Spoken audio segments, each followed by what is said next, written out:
महीने में करीब करीब एक हफ्ता तो इस बात की टेंशन रहती है कि अंडरवेयर पर कहीं खून का दाग ना लग जाए।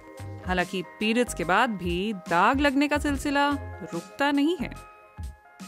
सेहत टॉक के काफी शुरुआती एपिसोड में मैंने आपको बताया था कि औरतों के अंडरवेयर पर अक्सर सफेद दाग क्यों लगता है। आज उसी बात को आगे बढ़ाते हैं और पता करते हैं कि वजाइनल डिस्चार्ज को ठीक तरह से समझकर आप कैसे प्रेगनेंसी प्लान कर सकती हैं।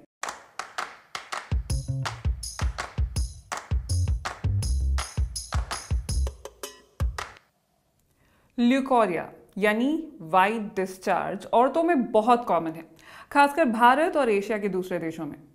लेकिन इतना कॉमन होते हुए भी कितने लोगों को इसकी वजह पता है?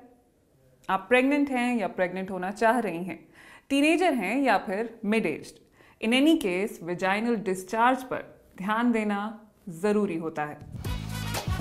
ऑन एन एवरेज एक दिन में 1 से 5 मिलीलीटर तक का डिस्चार्ज नॉर्मल होता है, यानी कुछ 1 चम्मच के बराबर। इस डिस्चार्ज की कंसिस्टेंसी अलग अलग हो सकती है। ये इस बात पर डिपेंड करता है कि आप अपनी मेंस्ट्रुअल साइकिल में कहाँ पर हैं। कभी ये बहुत पतला तो कभी बहुत गाढ़ा हो सकता है, और वजह तो आप बहुत अच्छी तरह से जानती ही हैं। Hormones hormones hormones. पीरियड्स में हार्मोन्स कैसे ऊपर नीचे होते हैं ये मैं आपको पहले ही एक वीडियो में बता चुकी हूँ। पीरियड्स के ठीक बाद एस्ट्रोजन का लेवल गिर जाता है, क्योंकि अब शरीर के अंदर कोई एग है ही नहीं जो बेसब्री से स्पर्म का इंतजार कर रहा हो। वेजाइनल डिस्चार्ज ल्यूब्रिकेटिंग फ्लूइड का काम करता है, लेकिन जब इसकी जरूरत ही नहीं तो डिस्चार्ज भी नहीं के बराबर होता है। जैसे जैसे आप ओव्यूलेशन के करीब पहुंचती हैं, एस्ट्रोजन का लेवल बढ़ने लगता है और साथ ही डिस्चार्ज भी। ये शरीर का कुदरती तरीका होता है इस दौरान आपको किसी भी इन्फेक्शन से बचाने का। ओव्यूलेशन यानी वो वक्त जब एग रिलीज होता है और जब आपके प्रेग्नेंट होने के चांसेस सबसे ज्यादा होते हैं। इस दौरान डिस्चार्ज कुछ एग वाइट जैसा दिखता है, यानी इस तरह के डिस्चार्ज को देखकर आप समझ सकती हैं कि आप अपने सबसे फर्टाइल विंडो में हैं और स्पर्म्स अब आसानी से आपके एग तक पहुंचने वाले हैं। फिर जब ये विंडो खत्म हो जाती है तो एस्ट्रोजन का लेवल एक बार फिर से गिरने लगता है। अब ना केवल डिस्चार्ज कम हो जाता है, बल्कि सफेद, गाढ़ा और चिपचिपा भी। फिर प्रेगनेंसी में भी डिस्चार्ज का ये सिलसिला चलता रहता है। कोख में पल रहे बच्चे को इन्फेक्शन से बचाने के लिए वेजाइना एक तरह की सेफ्टी शील्ड खड़ी कर लेती है। इसके कारण डिस्चार्ज बढ़ जाता है और ज्यादा एसिडिक भी हो जाता है, इसलिए अंडरवेयर से स्मेल भी आने लगती है। साथ ही डिस्चार्ज का रंग सफेद की जगह अब कुछ काले जैसा हो सकता है। पीरियड्स क्यों होते हैं ये भी मैं आपको काफी डिटेल में बता चुकी हूँ। बहुत लोगों ने सवाल किया कि पीरियड्स को लेकर कैसे कैलकुलेट कर सकते हैं कि कब ओव्यूलेट कर रहे हैं, कब सेफ विंडो है, यानी बिना प्रोटेक्शन के संबंध बनाएं तो भी प्रेग्नेंट ना हो। तो एक एवरेज मेंस्ट्रुअल साइकिल होती है 28 दिन की। ये एवरेज है, हर शरीर अलग होता है तो हर किसी की साइकिल भी अलग होती है। किसी के पीरियड्स जल्दी हो जाते हैं तो किसी के 30-35 दिन तक भी नहीं होते। लेकिन इतनी रेंज में अगर रेगुलरली पीरियड्स हो रहे हैं तो ये नॉर्मल है। हाँ, अगर 2-3 महीने तक पीरियड्स नहीं हुए हैं तो यकीनन डॉक्टर से कंसल्ट करना चाहिए। पीरियड्स शुरू होने से 10 दिन पहले और पीरियड्स खत्म होने के 10 दिन बाद तक आप अमूमन फर्टाइल नहीं होती हैं। तो जब बीच में मुश्किल से 4 दिन बचे तब आप ओव्यूलेट करती हैं, यानी उस दौरान एग तैयार होता है स्पर्म के साथ फर्टिलाइज करने के लिए। तो प्रेगनेंसी इसी विंडो में एस्टैब्लिश होती है।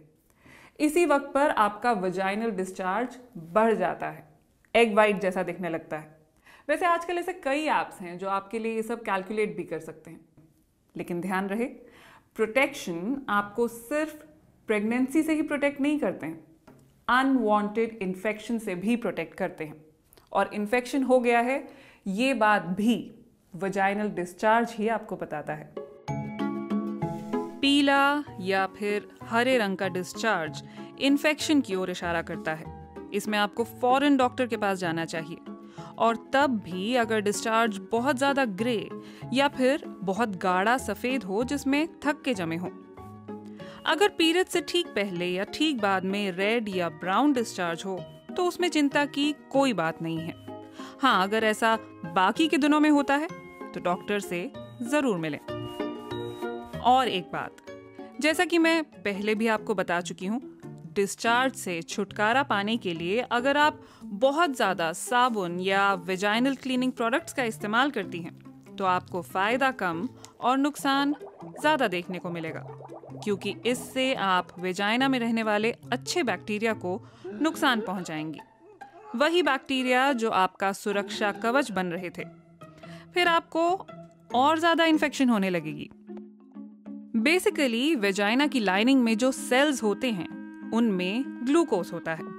बैक्टीरिया मिलकर इस ग्लूकोज को लैक्टिक एसिड में बदल देते हैं, कुछ वैसे ही जैसे वो दूध को दही में बदल देते हैं।